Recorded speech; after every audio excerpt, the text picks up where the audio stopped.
Itu adalah salah satu orang kata kenapa kita perlu menyimpan dalam bentuk emas ni. Okey, simpan emas public gold ni kan, kita simpanlah minimum 2 tahun. Kalau lebih lagi bagus. Okey, minimum 2 tahun memang dah untung.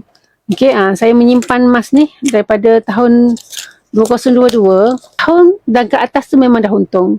Macam tu. Tapi 2 tahun ni sekejap je. Sekejap je 2 tahun. Untuk dapat keuntungan, kita dah boleh jual. Tambah-tambah sekarang ni harga mahal. Okey, lagilah cepat.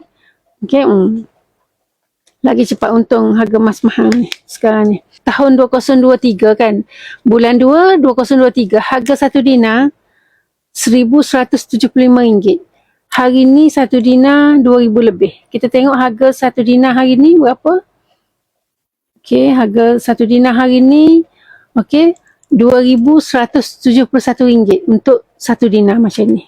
Okey, dulu tahun 2023 1 dinar dia bentuk macam ni.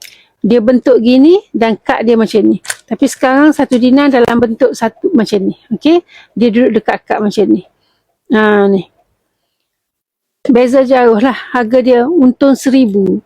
Dah untung dekat hampir RM1,000 dah. Okey, saya beli hari tu 2023 bulan 2, harga RM1,175. Harga hari ni RM2,171. Hampir RM1,000 kan. Baru berapa tahun.